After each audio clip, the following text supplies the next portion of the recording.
Before you see anything, you hear it.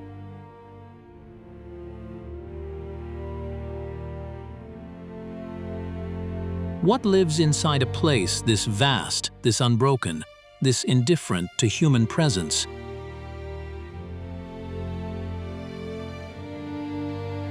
Most of us will never stand inside the Amazon, never feel the weight of air so thick it has texture, never watch the canopy close overhead like a door shutting out the sky.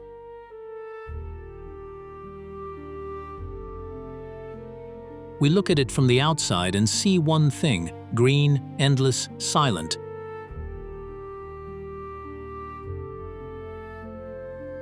It is none of those things.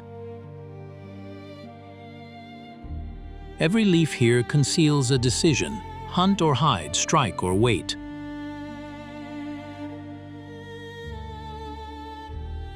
A mantis folds itself into the color of a dying flower and becomes architecture, patient, precise, and absolutely lethal to anything that mistakes stillness for safety.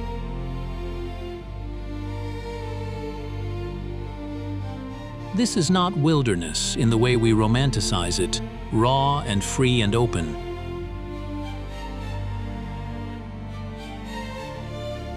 This is a system of locked doors and hidden keys where every species holds exactly one, and losing even a single one changes everything downstream.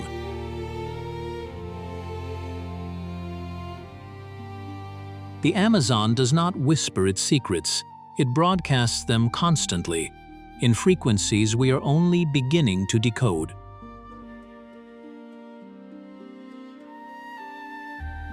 And somewhere deep in here, a jaguar moves along a riverbank, dark as the water it drinks from, carrying a secret of its own we are not ready to understand yet.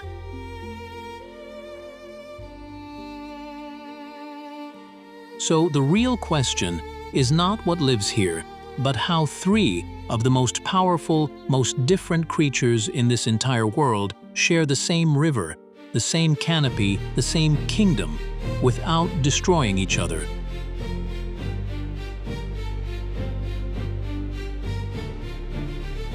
The jaguar moves alone, low, deliberate, the largest cat in the Americas, a predator built for power and patience in equal measure.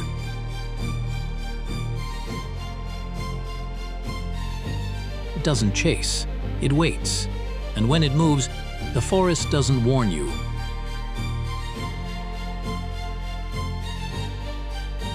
A quarter-mile downstream, something else entirely claims the water. Not silent, not solitary, not subtle.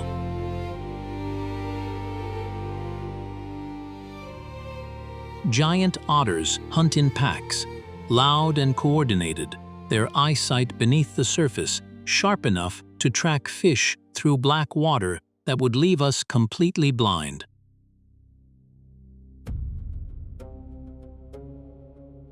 Where the jaguar owns stillness, the otters own chaos. Two opposite strategies working the same river.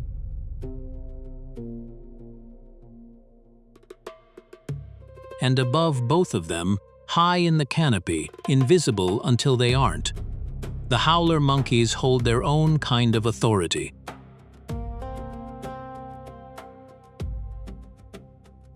They don't hunt. They don't need to. While squirrel monkeys rely on numbers and noise to drive off threats, howlers wield something older and far more unsettling, a sound that makes the forest reconsider its next move.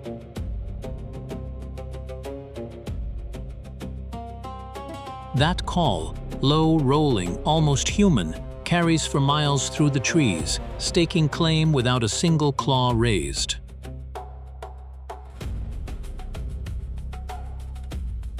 Now here's what stops researchers cold. The territories of all three species overlap, not by accident, but with a strange, almost deliberate precision.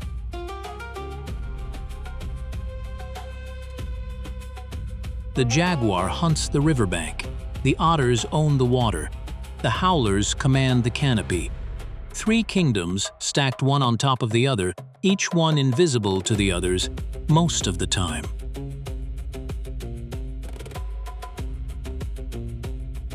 This isn't competition, it's architecture. The Amazon didn't just produce these animals, it arranged them.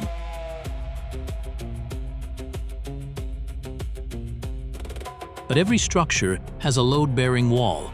Remove one piece, and you don't just lose a species. What do you lose along with it?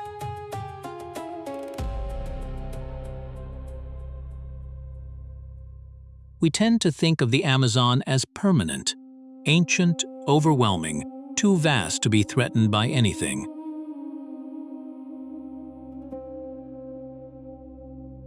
That feeling is understandable. It's also wrong.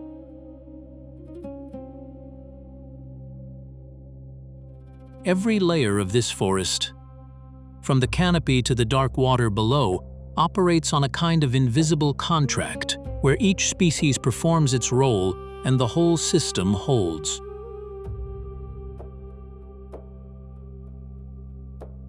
Take the poison dart frog. Its brilliant color isn't decoration, it's a warning, broadcast to every predator in range, that this small body carries a cost too high to pay.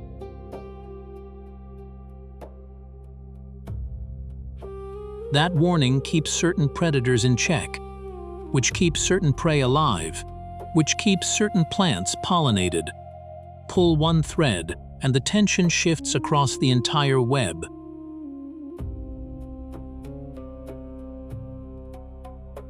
Even the green iguana, capable of surviving a fall of dozens of feet without injury, exists as both predator and prey, seed disperser and canopy dweller, threaded into roles most animals never fill.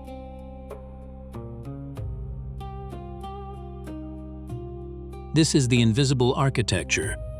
Not one species commanding the others, but thousands of mutual obligations running simultaneously, each one essential, most of them silent.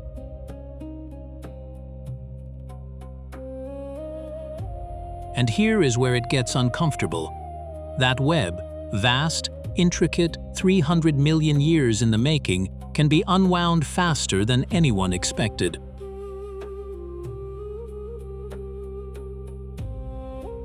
When a species disappears, it doesn't leave a clean gap.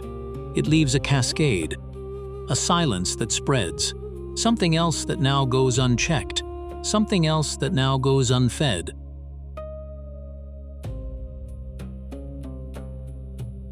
The howler's call still carries through the canopy, low, rolling, almost human.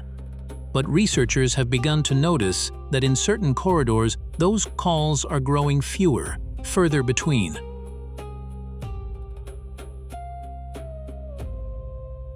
What does it mean when the forest starts going quiet? What does it mean when the warning signals stop?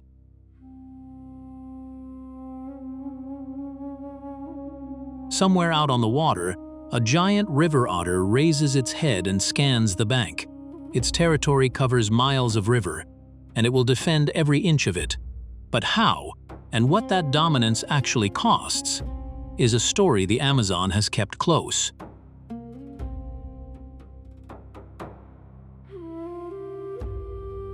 The river doesn't announce itself.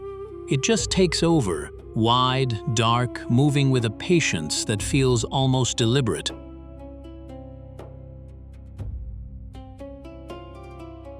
Look long enough, and the surface seems empty. No claim, no boundary, no ownership. Just water and the sky reflected back.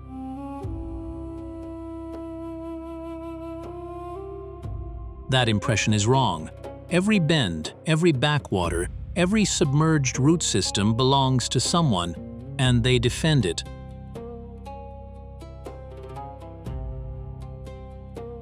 Giant otters are among the largest members of the weasel family, and in the water, that size is pure authority.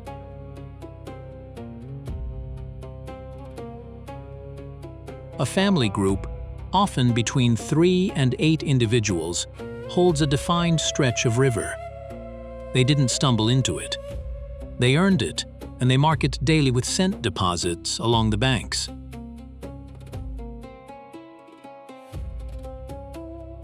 Here's what makes them different from almost every other predator in this ecosystem. They operate as a unit, coordinated, loud, relentless.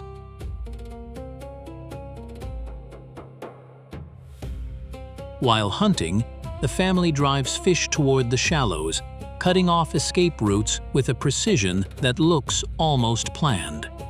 The river, in those moments, is theirs completely.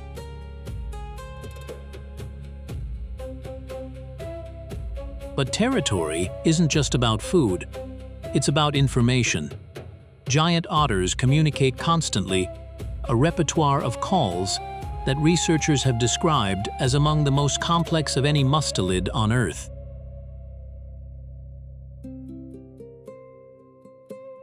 Different calls for alarm, for greeting, for rallying the group. Each vocalization carries across the water, marking presence as clearly as any fence.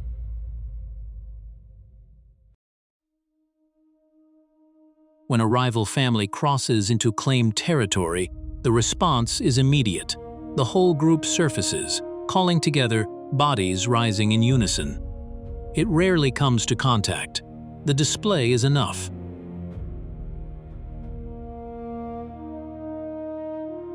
The river, it turns out, runs on rules. Not human rules, older ones. Enforced not by force alone, but by sound, by scent, by the sheer persistence of presence.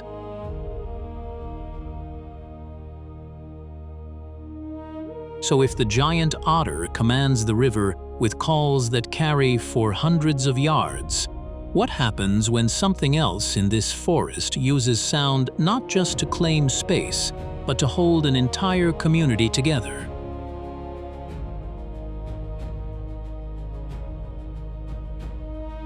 Before dawn breaks over the canopy, something moves through the darkness that has nothing to do with sight.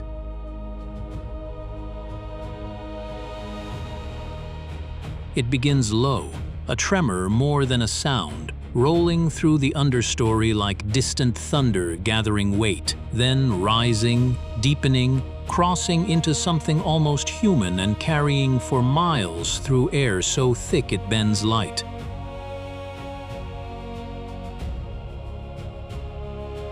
To our ears, it sounds like chaos, raw, untranslatable, a noise the forest makes when it has no better option.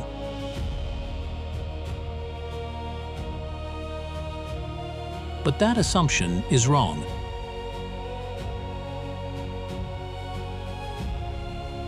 Howler monkeys produce what researchers describe as one of the loudest sustained vocalizations of any land animal on Earth, reported to be audible up to 3 miles away in favorable conditions.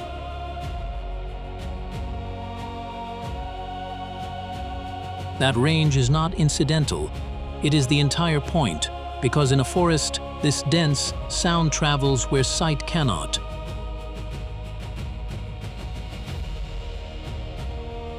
Each call is a coordinate, a boundary marker, a living signal broadcast across territory that would take a human days to cross on foot.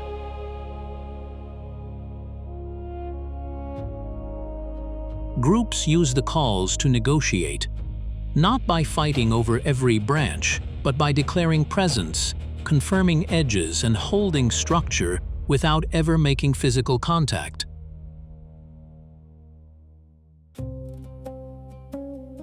What sounds like a roar is in fact a negotiation.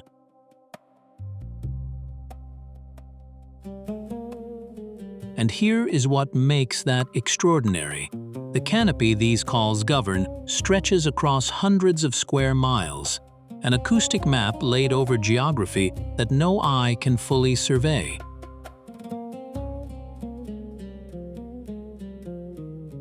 The forest doesn't need fences. It has frequencies, invisible boundaries written in sound, maintained by animals whose lungs evolved precisely for this purpose.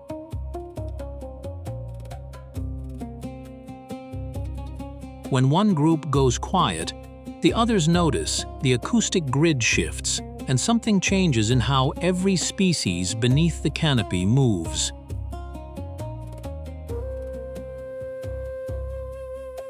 That silence is not peace.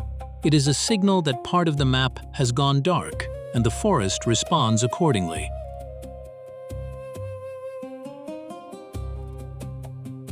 High above, the same shaft of light that opened this world, piercing canopy, touching water, the forest stands unchanged, holding everything inside it, still.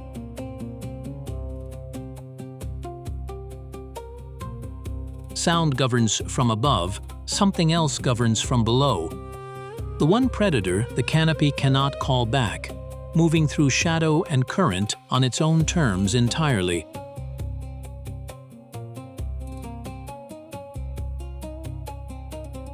You will not see it coming.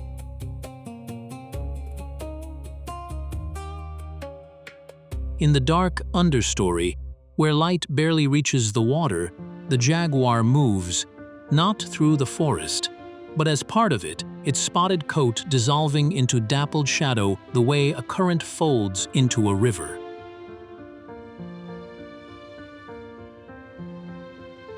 Forest jaguars are smaller, darker than their open country kin. Not a flaw, but a perfection millions of years in the making, a body shaped by the forest itself.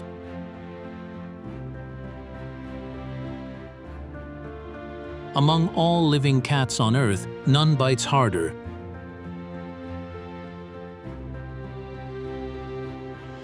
That force doesn't just kill. It pierces, cracks, and silences cleanly through bone and shell alike before the prey even registers what found it.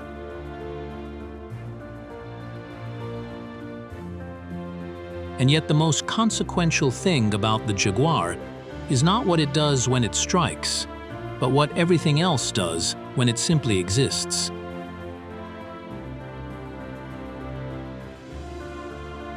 Across the river corridors, capybara shift their grazing patterns. Caimans claim shallower banks. Peccary herds break and scatter before the jaguar ever appears, because the threat alone is enough to redraw the map.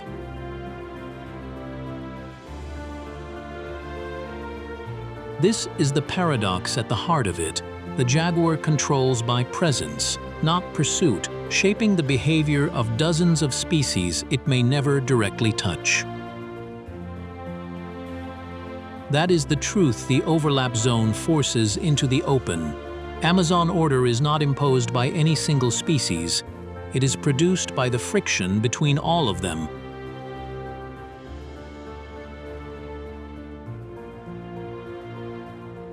And in a river where black caiman, stretching beyond 16 feet in the largest individuals, share every stretch of water, a gap can be fatal.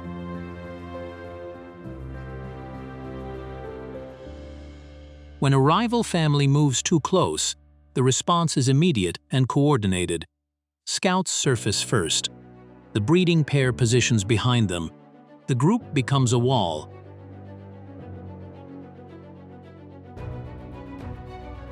They vocalize in waves, sharp chirps stacking into a chorus that carries well past where any rival can see. This is the boundary being drawn, loud enough to be unmistakable.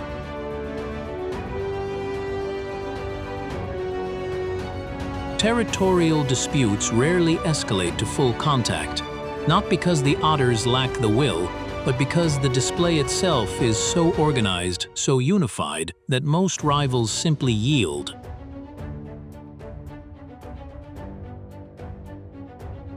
That is the quiet truth at the core of this family. Solidarity is not sentiment, it is strategy. Smaller birds tuck tight against branches. A coati flattens into the undergrowth, and the river's surface goes mirror still.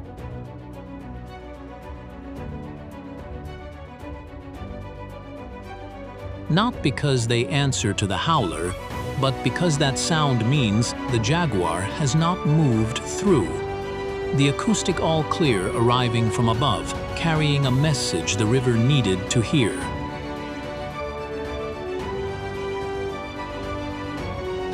3 species, each operating on its own terms, and yet every action one takes sends a signal outward, absorbed and answered by the others, whether they know it or not.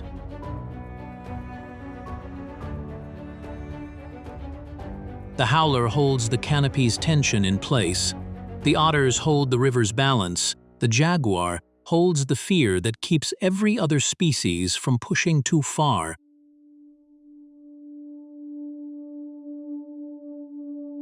Remove one, and the signal goes quiet, not just for that stretch, but across the whole network.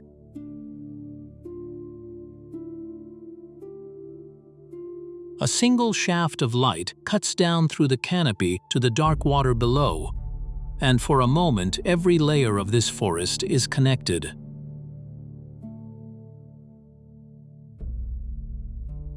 This is what balance looks like when no one is watching. Not harmony, but pressure held steady from every direction at once.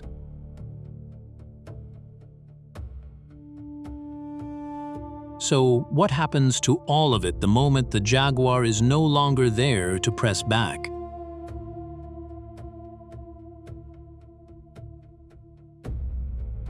Picture it without them.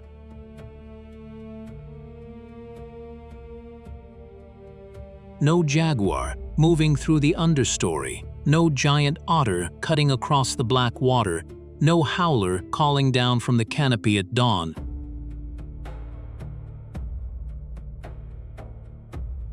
To us, the forest might look the same, green, impenetrable, alive.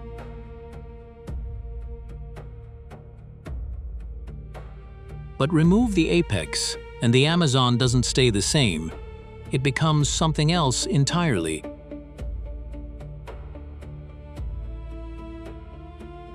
Here's where it starts to unravel. Prey species, no longer regulated, explode in number, stripping vegetation layer by layer from the forest floor upward.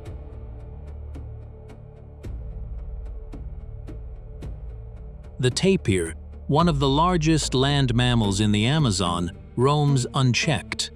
Its browsing patterns, once subtly shaped by the threat of the jaguar, now reshaping which plants survive and which don't.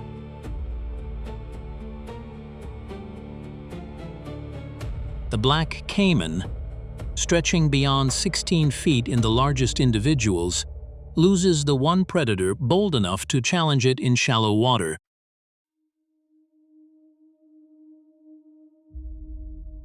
That single's absence cascades through the river corridor like a crack running through glass.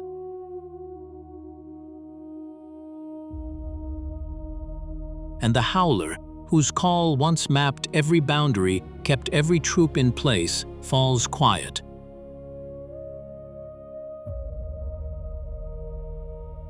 When the howler goes silent, the canopy stops reading itself, and what moves beneath it moves without warning.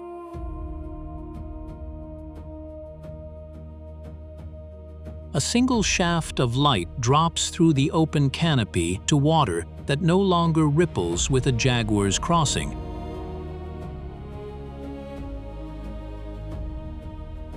These 3 were never just hunters. They were load-bearing walls inside a structure most of us never saw standing.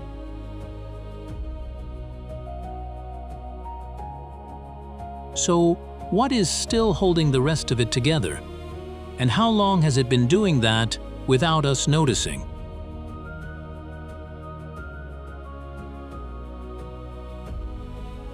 Every creature in this forest has been chasing the same thing: survival, on its own terms, in its own corner of the world.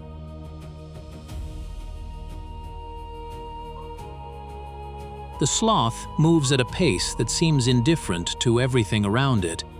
The spider monkey leaps through gaps. No other animal would dare. The tapir shoulders through the undergrowth like it owns every inch.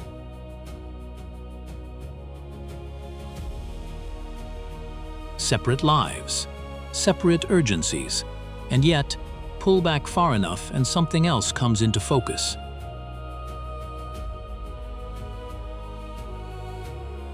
When a giant otter family controls a river bend, the fish population shifts, and that shift reaches species that never once saw an otter.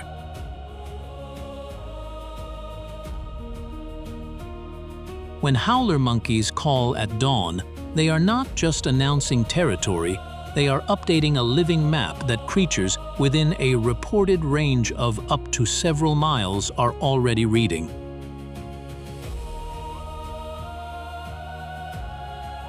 When a jaguar moves through the water, its wake doesn't stop at the riverbank. It travels upward through every layer of this forest, carried on instinct and fear.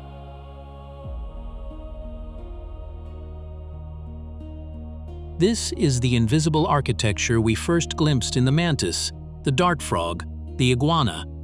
Not a food chain, but a web, dense and recursive, where a poison dart frog's warning colors serve the same structural function as a black caiman's stillness in dark water.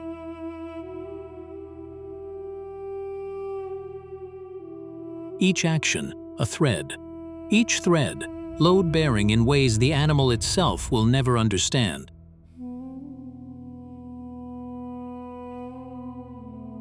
Somewhere above, a shaft of light breaks through the canopy and drops all the way to the water, and for a moment, every layer of this forest is connected by a single line.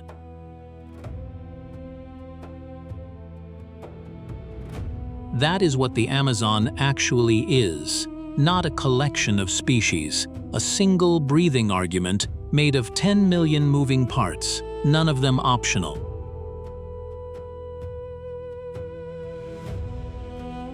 But here is the question that this web cannot answer for itself. What happens when the force shaping it from the outside finally arrives, and it is us?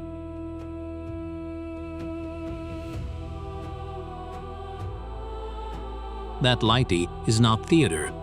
That is how this forest has always worked. One thread of energy descending through layer after layer, feeding everything it touches.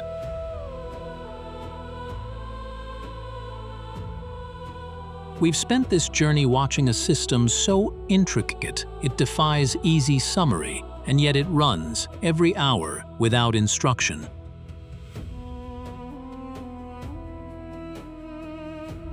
The jaguar enters water where no other large cat dares. Jaws calibrated not just for force, but for the precise angle of a strike through current. An anatomy shaped across vast stretches of time into an ecological instrument.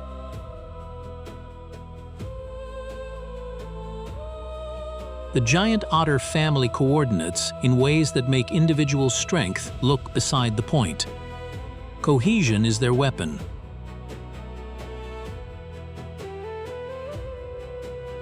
And somewhere above, the howler's call rolls out like low thunder, marking territory no fence could ever define.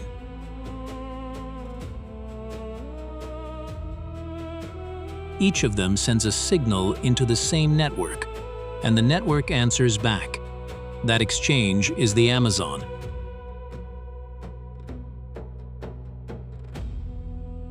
But here is what stays with you. The forest does not know it is being watched. It does not perform. It simply continues.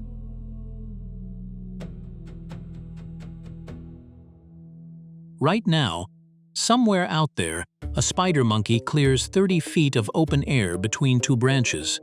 A poison dart frog holds perfectly still, daring anything to misjudge its color.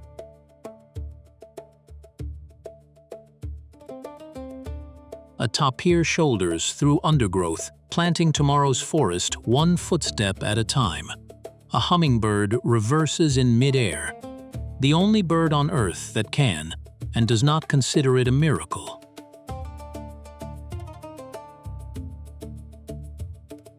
None of them know what the others are doing, and yet, together, they hold something up that took millions of years to build.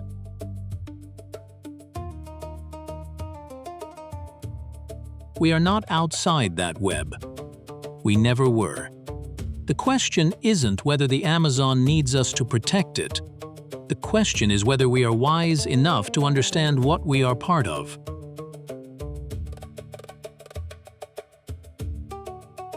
That low call drifts through the canopy now, distant and unhurried, almost human, then gone, leaving only the light, the dark water, and everything we have not yet learned to see.